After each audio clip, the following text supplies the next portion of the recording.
I'm an actor in a film I have seen before. And so I ask you, in my life, when does the performance begin and the act end? This is Marker. Slapper on the whole fucking cast, and especially on Peter.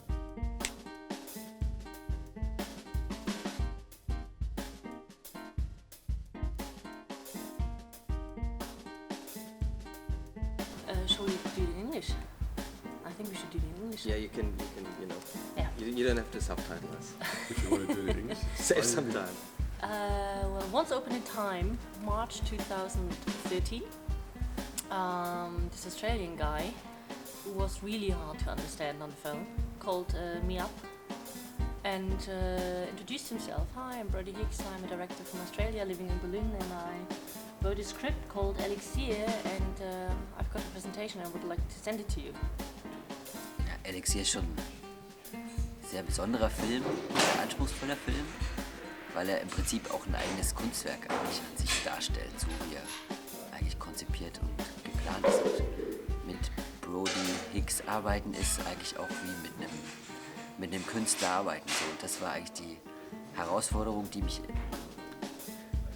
was mich, also als ich erstmal Brodie getroffen habe, auch sofort angefangen hat zu interessieren. So. Also in so einem Kunstkontext sozusagen was zu machen.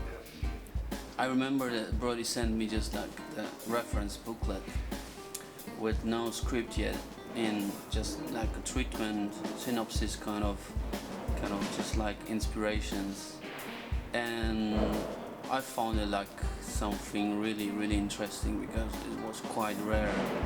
If someone wanted to get somehow connected to the surreal influence from early years, so it was quite seducing, like picture-wise. So that was my first reaction, was like, wow, someone has some interesting world proposing to be shared on the screen. Well, Brodie wrote an idea about 5 years ago, and then about 3 years ago he came to me with a script. There were like a loose basis for a script, and then so for the next 3 years you're running out of breath. No. And then for the next 3 years we proceeded to work on that script, and then we also made a short film in Poland to try out international crew and Sebastian Pawlak in the role of Tristan. So we did that, and then we tried to get the project up in Australia, but no producers kind of were interested in Australia to do this story. Why?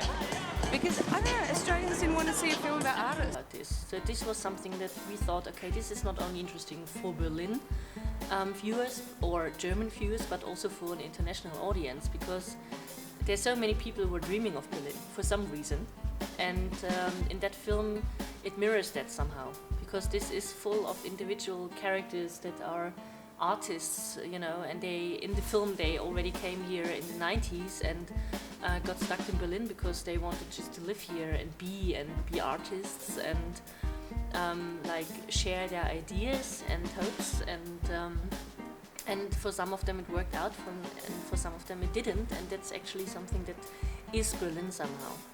The question is really interesting. Yeah, it's about a revolution in art. It's about what can be a revolution in art today, and I think the real question of Brodie is that we cannot do any revolution now, because everything's already been said, and what still is shocking, what can we do now? Yeah. What if we were surrealists today? What can we do? Yeah. I think that is the question of the movie. I asked the question many years ago, what if they were alive today? What would it mean? How relevant are they? And so it's sort of reincarnated characters from the 1920s from all over Europe, and we moved the film to Berlin because Berlin is a sort of melting pot for artists from all over the world, and Yeah, but no one needs to know that. It's a story about art and friendship in a world fast moving away from some and closer to others, as represented in Malcolm's world. So yeah, Malcolm's based on Malcolm McLaren, and his the metaphor of him as the new world, and Andre Breton and the Surrealists representing the old world, and Elixir potentially the future, the Bosnian vagabond. Very special view on Berlin that I Yeah. think can only be done by somebody from outside of Berlin. Yeah, and You know, to it's, grasp a certain feeling of a time in a certain era. yeah, it's I'd a say. very actual feeling in this film, and I mean- authenticity. I don't know how many glass houses did we look at? 30? I didn't, you did. I don't know. I went working. Many of them. I wasn't working actually while looking at glass houses. Okay, anyhow. And I think we found the perfect spot. I think everybody has seen it in the documentary by now and in the film. It's something, we found a very unique place to build up this world of the glass house, of the group, which will hopefully be very realistic in the film. I think the difference was that the Brodie already, I think he worked on this project from so many years, and he planned it quite precise what kind of world he was expecting to have as a glass house as the main location for the script, for the story. And he started this preparation with Sebastian, production designer. Wir haben hier so ein mehrschichtiges Programm gefahren eigentlich. Wir wollen also ganz klar Referenzen setzen an das ursprüngliche Glashaus, was in Paris war, also die Gruppe um André Breton und diese Kunst-Art-Residenz, die er dort hatte.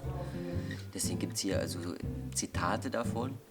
Und dann, klar müssen wir irgendwie Räume schaffen für die Figuren, die es im Skript gibt, für diese Geschichte, die es im Skript gibt. Und wir wollten noch einen ganz klaren Akzent setzen und deutlich machen, dass es auch in Berlin stattfindet.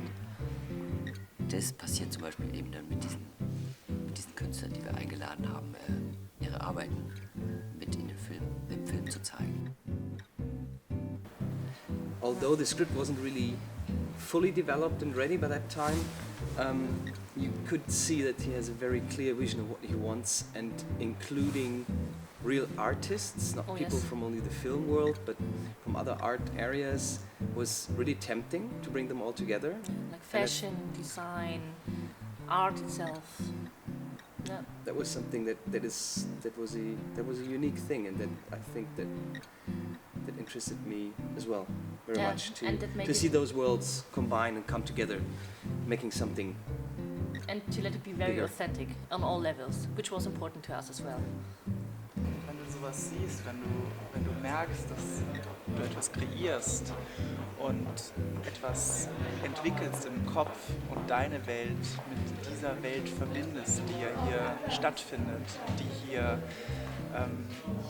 auf den Punkt gebracht wird, ist das eigentlich das Interessanteste, was man haben kann, diese Identitäten, die sich vermischen und dann zu einer eigenen DNA werden. Das heißt, meine Welt, mein Point of View, wie ich Klamotten kreiere, mit Brodies Point of View einer Welt, verschmelzen dann zu einer Welt. Und da kommt noch ganz viel dazu. Das Setdesign, die Charaktere. Und das treibt mich an. Das finde ich, das ist das Interessanteste im Leben generell. Zwischenmenschliche Beziehungen, zwischenmenschliche Interaktion, Zusammenkunft. I mean, I was laughing. I was making jokes to Sebastian, and whenever I put the camera, it looks good. So I was quite happy because they did a fantastic work, and it was like well, great pleasure just to see how he with Brodie, how they think about the space, like the cinema in cinema language. Ich war auch noch beim Centre Pompidou, da gibt es ein riesiges Schauregal von einer Wand, sozusagen von einer Sammlungswand aus einer Wohnung, und es gibt auch noch eine ganze Film über die Wohnung, die war vollgestopft mit verschiedensten Objekten aus der Südsee zum Thema Schamanismus. Da hat er sich darauf spezialisiert. Sehr ähnlich wie Freud auch. Also Freud hatte ja auch einen viel, viel kleineren Maßstab, so ein ganzes Arbeitszimmer übersät mit antiken Figuren, die so bestimmte Gottheiten darstellen und sowas. Also das ist auch eine lustige Parallele zwischen Freud und Breton, irgendwie dieses Sammelwut von diesen figürlichen Sachen, die sie sozusagen inspiriert haben in ihrer Arbeit. Dieses Durchdringen der Layers sozusagen, wenn ich also Surrealismus in Paris, die Geschichte, Buch sozusagen heute und Berlin, diese drei Sachen kreieren natürlich auch was auch ungewöhnlich ist, was außergewöhnlich ist. Das ist aber das, was auch Brodie sich ganz stark gewünscht hat, dass sowas entsteht und was man sich auch vorstellen kann. Ja. Dass so eine Kunst-Community, so eine Art-Residenz dann auch so eine ganz, ganz eigene Form findet.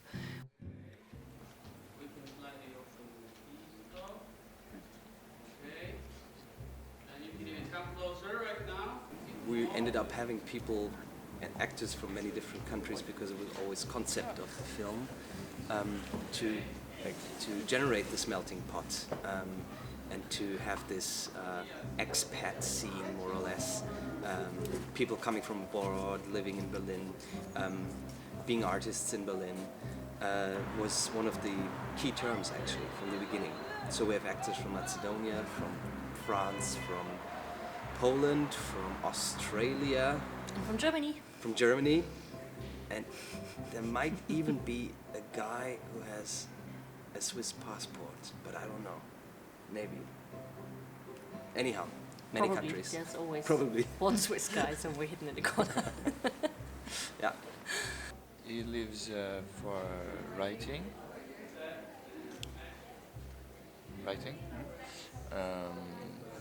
But it doesn't write at this time, at the time of the story of Elixir. This character cannot show his feelings. He doesn't know how to show his feelings. He only knows how to write them. But at this time, Jack is dead since I think 6 months, and Jack was kind of his mentor, and he was the one who believes in Andre.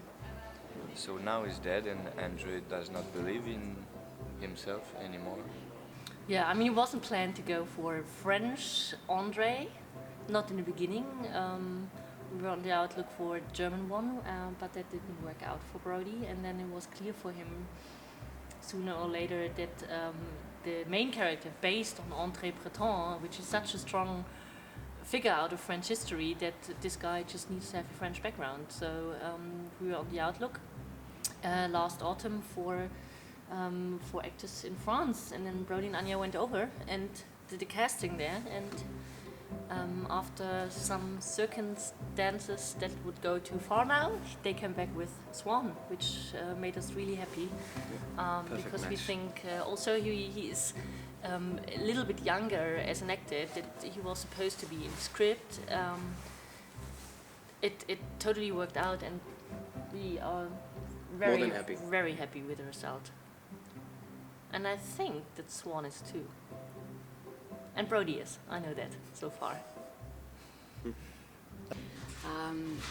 I think Lexia it's quite important in this movie because in some point she is like one link that it's connecting the character of Andre and the character of Tristan in a way how Jack was connecting them before his death, and now she is doing that without knowing that she is doing the same thing, and also in one way she is waking up their creativity, and also they are waking up the creativity in her as well. So it's like on both ways, giving and receiving. Tristana, który powraca do Glass House po pół roku. Jego przyjacielem jest André i Jacques, który przedawkował, i z tego powodu jakby też opuszczam Glass House, ponieważ razem z nim uczestniczyłem w tej akcji narkotykowej. Przybywam do Glass House z takim pomysłem, żeby zrobić sabotaż na pokaz mody Malcolma, który chce jakby wkroczyć w obszar sztuki i jakby przeniknąć tą modą do świata sztuki, czyli ten sabotaż ma się odbyć na Art Weeku w Berlinie. Scheiße. Ja, und ich kann sagen, für mich, Malcolm ist ein Mensch, der absolut im Jetzt lebt und dieses Risiko auch eingeht, zu sagen, ich weiß nicht, was im nächsten Moment passiert. No, yeah, because Der macht zwar Mode, weil er ein Talent vielleicht dafür hat, aber es hätte genauso was anderes sein können, verstehst du? Ich glaube, interessiert Mode als solches nicht. Das Event, der Moment. Ja. Das interessiert ihn. Er ist auch ein Geschäftsmann. Aber auch das Geld läuft parallel. Also das ist nicht sein primäres Fahrzeug, Geld zu machen, Geld zu verdienen, berühmt zu sein. Überhaupt nicht. Siehst du, es ist nicht einfach. Also Philippe ist eine Frau, aber die sich als Mann empfindet. Und im Glashaus sind ja eigentlich, es ist ja eine Ansammlung von Künstlern und Philippe ist der Einzige, der im anderen Bereich arbeitet. Ich habe es immer so beschrieben, dass er so wie das Lexikon ist, das Lexikon der Gruppe, der liest halt, weil seine Leidenschaft ist das Lesen. Das ist aber auch gleichzeitig sein Weg, sich zu verstecken und sich zu entziehen. Er hat Probleme sozusagen mit anderen Menschen in Kontakt zu kommen. Und das Glashaus bietet ihm da einen gewissen Schutz, weil alle wissen, wie er tickt und wissen, wie sie mit ihm umgehen können. Und er sozusagen bietet so als Gegenleistung sein Wissen. Und er hat ein immenses Wissen, weil er einfach so wahnsinnig viel gelesen hat. My character is the one in the script who is obsessed by love. He's madly in love with Desnos. So he spends the film trying to win his affections, and then he sadly doesn't get them, so he's tragic. And it's not the first time. We think that he's in a pattern of sabotaging relationships. Okay. Because he thinks he's not worthy of love. He's the tragic fool. Okay. So he comes off as probably the funnest one, the life of the party, the one that always wants excitement and wants that instant gratification. But he's all doing it kind of just as a front to win love, and then he just doesn't get what he wants. Robert Desnos, that's my character. I think he's one of the younger ones together with René. So he's probably escaped his family, went to Berlin, ran off, kind of found a kind of safe haven or some kind of home, and also an artistic home environment where he feels free to be creative. An der einen Seite ist sie eben Schriftstellerin oder sie schreibt Gedichte und gleichzeitig hat sie eigentlich im Glashaus so diese, dass sie sich sehr verantwortlich fühlt für alle anderen Leute, die da wohnen, leben. Ich glaube, dass sie ihr Elixir eigentlich aus dieser Kombination auch zieht, also dass sie auf der einen Seite sehr sozial ist und sehr mitfühlend ist mit jedem und irgendwie die Spannung im Haus sehr genau wahrnimmt und auf der anderen Seite aber auch ihre eigene Insel hat oder so, wo sie schreibt, wo sie auch ihre Unsicherheiten hat. Well, the complication to that question, to that question is he's dying, so he hasn't got long to live. Okay. So I think in the final period of his life in this story, he's motivated to resolve life with the group within this life that they have, and especially with Andre, with that character, he has this very close relationship, a little bit like an older sibling or almost a father figure type relationship that's developed with him. And I think in the story that becomes his primary focus, probably, trying to clarify that or help resolve his journey in some ways. I play Ray, Man Ray. He's, I think he's an artist, and in the Klaus house, is the personage. He give money with his heart, and is alone make this, and he knows the business, and he knows he can sell a photo for a lot of money, but he don't want to stay just for he stay alone, you know. This guy stay alone, don't speak too much with another people and make his part.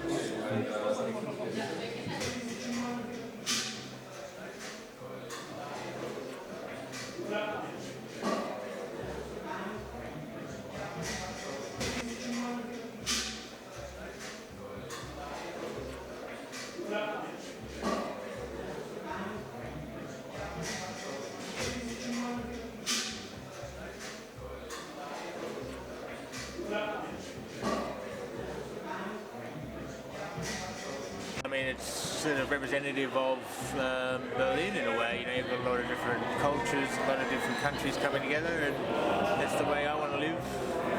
You know, cross-pollination from different people, characters, and stories, personalities, and people. You know, all that shit. Clem is really all about connection and connecting people and connecting movements and connecting. Yeah, Clem's, I guess, interested and really driven by the contextualization of art and artwork and artists and artistic movements. The way in which he contextualizes, though, and the way he understands work is very self-serving. It's a career in and of itself. It's something he's really passionate about. So in this particular moment in time in Clem's life, he's very interested and driven by this particular group of artists and the potential that they have and the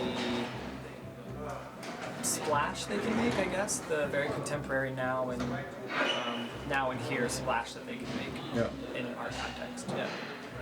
I hope you can see it in the film, that they really felt as a group. Yeah, the feedback also was like this, that they kind of grew together at that time and got a lot to know about the characters also in real life and also in the films. So who would go with whom, for what reason, and what's the connection, and they had quite some time to deal with this before, and yeah, I think they enjoyed it. As Swan said, mad, which is apparently good luck. Because in the olden days when all the people came to the theatre on a horse and cart, there was lots of horse shit out the front, you knew there was a lot of people that came. So we're bringing that shit on, and it will be okay. I hope. Good luck. Thanks.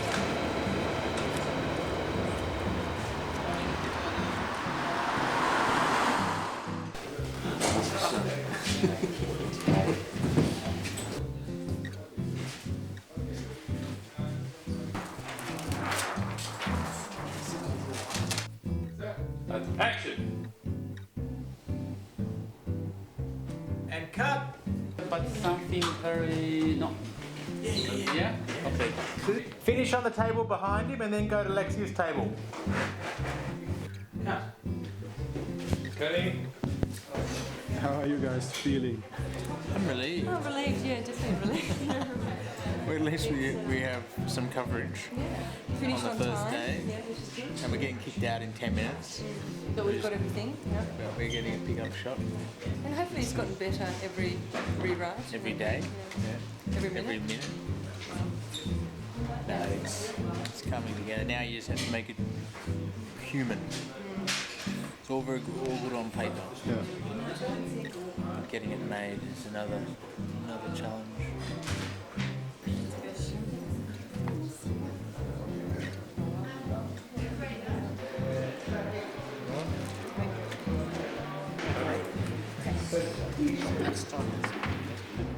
Strong? Yeah, it is not that extreme. Not that strong. Yeah, Be a little bit careful with it? Yeah, very nice. We shouldn't throw it around and stuff. So I asked you my life. I'm in good position to do this. You're in a with the camera because you can look me and I'm in control to say.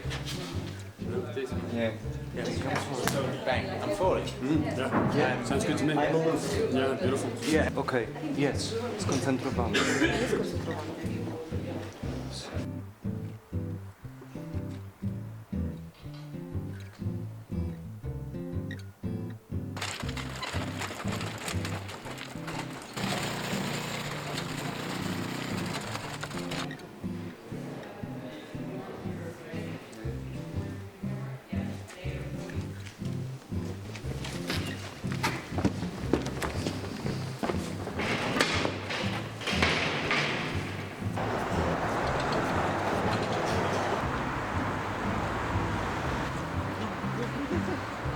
Okay.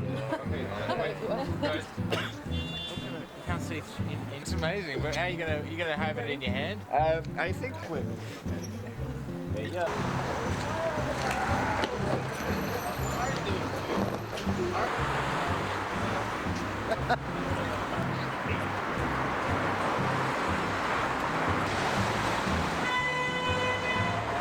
So we're like maybe 2/3 of the way through, and you know, I'm just so humbled by this wonderful team, and we're all working so well together. You know, the mood is great, and we don't hate each other, we love each other, which is good.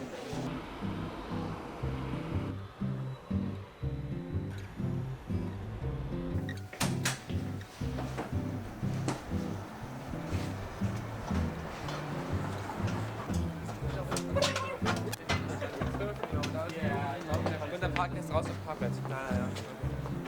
Ready to shoot, darling.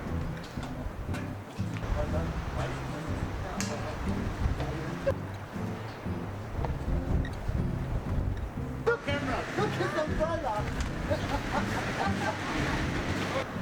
Oh, it's raining now. Good. Yeah, it's lovely. It's going to look amazing. Today's shooting location? What is the question? I'm sorry, I didn't understand.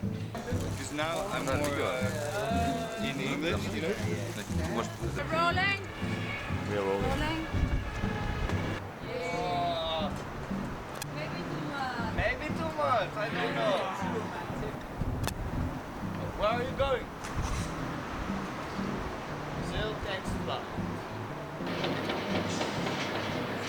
Tja, Mailbox.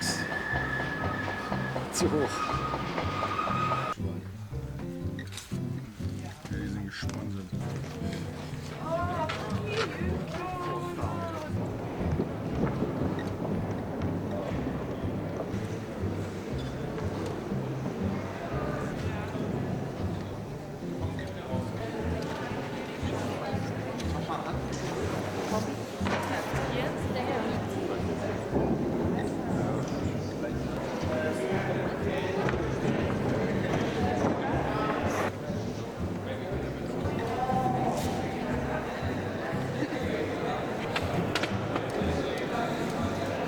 To make pictures, you just hit it. Easy.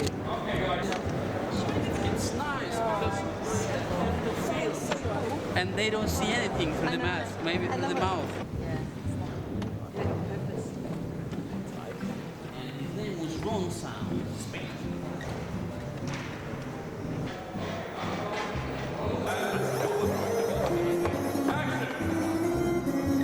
Das waren meine Lieblingstiere als Kind. Schweine. Ich bin das Schwein dieser Position. It's very cold. Yeah, it's very cold in this location, but it looks amazing. It's the extras look fabulous. So I don't know. Fingers crossed. I really personally, I'm loving the dog masks. It's very surreal. I'm a bit worried about the bricks. We're having a big unraveling of the bricks. There's been a massive issue with to brick or no brick. It's true. And I'm nervous, to tell you the truth. I'm excited myself. I think it's a really good scene. And action!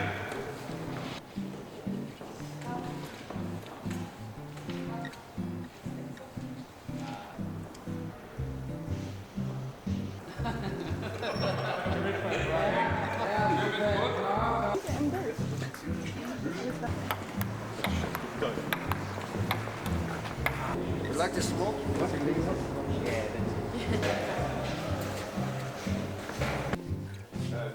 Darf ich die Probe? Okay, ready? Rehearsal. So, do I go at the beginning and then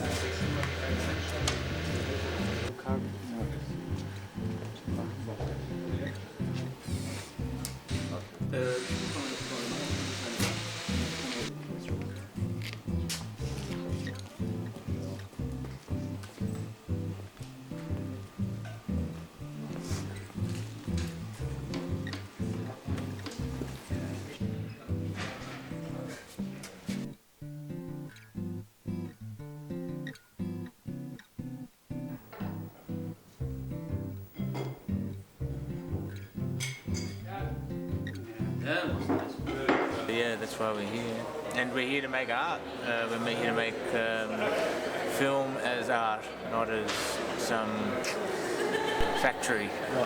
Yeah. The world is in a really strange period, and we're maybe at the end of something. But I don't know. Surrealist is.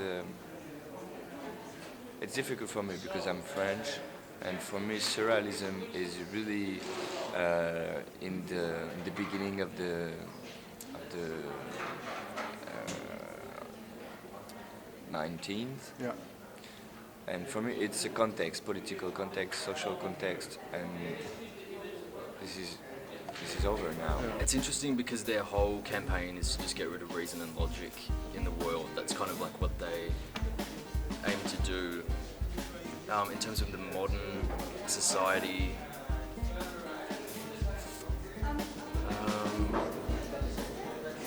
Also was mich definitiv interessiert hat, mich mit dem Surrealismus zu beschäftigen. Der ist eigentlich nicht so, teilweise gar nicht so bekannt, auch die Schriftsteller sind nicht so bekannt in Deutschland. Das ist tatsächlich was in Paris 1930 stattgefunden hat, wo man hier auf einem ganz anderen Trip war eigentlich. Und was aber trotzdem eigentlich die Grundlage für moderne Kunstanschauung und modernes Kunstschaffen geschaffen hat eigentlich. Also dieses surrealistische Konzept vom Kunstmachen. Ich glaube, Kunst ist so elementar in unserem Leben drin, dass wir es schon als so selbstverständlich nehmen. Dass es so integriert ist, dass es ein fester Bestandteil geworden ist. Aber dazu kann ich nur Romy Schneider ganz gut zitieren, die mal gesagt hat, ohne Kunst fühlt sich Leben nicht mehr lebendig an. Das mag auf dem ersten Schein total banal klingen, aber ist auch irgendwie so. Letztendlich, was uns im Leben ausmacht oder was unser Leben ausmacht, ist in irgendeiner Form künstlerisch geprägt. Ob das jetzt die Betrachtung eines Bildes ist, ob es das Zuhören von einem Song ist. Letztendlich leben wir mit unseren Sinnen in der Kunst. Kunst schmunzt, das interessiert mich überhaupt nicht. Verstehst du? Wenn Kunst leben wird, dann wird es interessant. Ja. Und wie viele Menschen gibt es, die couragiert sind und immer im Jetzt leben? Ja? Und weiß nicht, jemanden auf der Straße zu treffen, dem es nicht gut geht, und ihn umarmen und ihm einen guten Tag zu wünschen und ihm die Sorgen für diesen Moment zu nehmen, das ist doch auch Kunst, verstehst du? Yeah, I think this is the only connection with I don't know the word in English. In French, it's le sacré. But if you don't believe in God,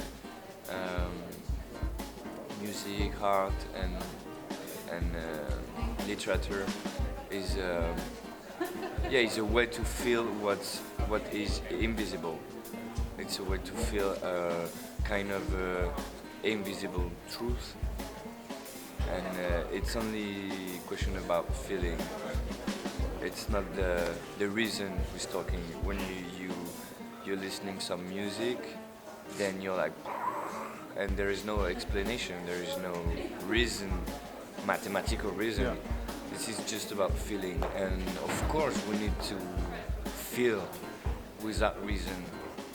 Art is this wonderful luxury that allows us to have transformation, I think, in some ways, and enjoy all this wonder. And I know nonetheless though, art is often born out of something else as well, and they can coexist. But right now it's very comfortable. So if we were to be living forever, I'm not sure what that effect that would have. I think that it would have to expand the way art was experienced and created, don't you think? I think that there's a freedom or a perception. It's all about creation, so it's kind of, art can be anything you want it to be, and reality not often can. So I think, that seems like such a stupid answer, but I'm just trying to think of the characters as well and what they do create, and I think that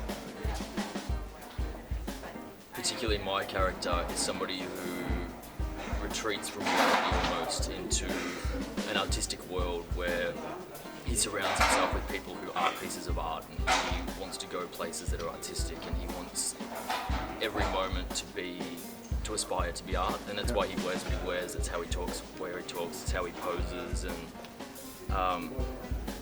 I think it's against reality in a way, but it's aiming for something more beautiful. Das so, Philipp K. Dick hat es gesagt, ja, oder K. Dick, however, hat gesagt, Realität ist das, was übrig bleibt, wenn du aufhörst zu glauben.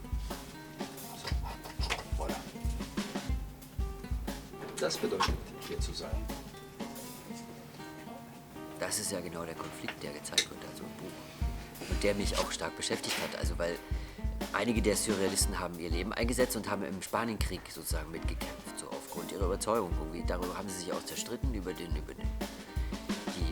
Herangehensweise zum Kommunismus. Aber die waren bereit, noch ihr Leben einzusetzen, sozusagen. Jetzt vielleicht nicht unbedingt schon auch als Künstler, als Persönlichkeiten. Und die Frage ist schon heute, ob das... Die Frage bleibt, glaube ich, im Film offen, aber die hat mich beschäftigt sozusagen. Es gibt hier auch im Set, gibt es halt deswegen auch so Assoziationen oder so. Es gibt so eine Assoziation zu Godard, Pierrot Le Fou. Da gibt es ein Apartment, da stehen Gewehre rum. Sozusagen, das ist 68er Studentenbewegung und so. Das gibt es jetzt hier auch nochmal so als Zitat dazu. Geht über die Überlegung, inwieweit... eigentlich gibt es dieses Zitat, um das zu thematisieren und die Frage zu verschärfen. Also inwieweit ist Kunst denn eigentlich noch politisch relevant? So. Der Film gibt seine eigenen Antworten darauf. Also, der Film provoziert eigentlich und sagt, dass die Kommerzialisierung, also in Form von der Figur von dem Malcolm, der eigentlich Ideen nimmt, Ideen klaut und sie sofort auf den Markt wirft, dass das eigentlich im Moment das ist, was passiert. Das ist auch das ein bisschen, was ich so beobachte eigentlich. Yeah. Because I think sometimes logic kills art. So in that meaning I would say that this idea still survives. The aim is just the journey. So I think we learn every day, and it's like, of course I learn my craft every day as a DP. How to solve the light condition situations and all of the troubles coming into you while you're shooting. But I think it's more about the learning and the knowing new people. So for me it's always like getting into new projects. It's like a journey of meeting new people, and it's like making new relations. And this is all about, and this is something which is I think one of the greatest value as a cameraman, that you can work with directors, totally different person with a different personality and different imagination, just like leading you into different worlds. And I think this is the most fantastic part of this work, that I can change these worlds. And of course, in each of them I learn something new, which is sometimes even, something beyond the cinema. It's just living. What else did I learn? I learned a lot about a lot of people, and I learned that humility and generosity is paramount when making art, and ego is a terrible thing.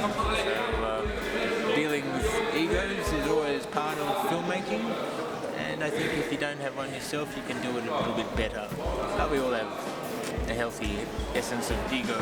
Ego is not such a bad thing, but I think it's what I've learned is to work with others in a respectful way and generous way. Don't dump your shit onto other people. If we don't have music, cinema, art, literature, okay, we still have love and sex, but But you can't fuck all the time. you can fuck all the time. Yeah. What are the ultimate conversations you want to come out of this book? I think the most important one is that you can't live a life based on fear. Okay. That is, for me, that was the most important sentiment. That if you say what is the core of what the film is about, is never make any decisions in life based on fear. Yeah, sure. And that's why we have that beautiful line from the film, which I think sums up the whole film, is there can be no love where there is fear. But there can't be anything where there is fear. So that if people take away one thing from that film, I'd really like them to take that away. Cool. I think it's always a challenge to work. I think it really is a challenge to work with a team that's not put together out of people from one country, because this homogenic group that you might have on a German set where everybody knows how the other one works is much easier than bringing people together from different parts of the world. Although I must say it's much more fun. Definitely is. To have all these different kinds of working attitudes. Oh, I learned one thing today. Today? Yes, Okay. from our lovely Polish script department. What else? You always have to drink 2 glasses of vodka, because the first one is, for the one leg, and then you need another one for the other leg. So there you go. Yeah. And that is a wrap. And Underwater.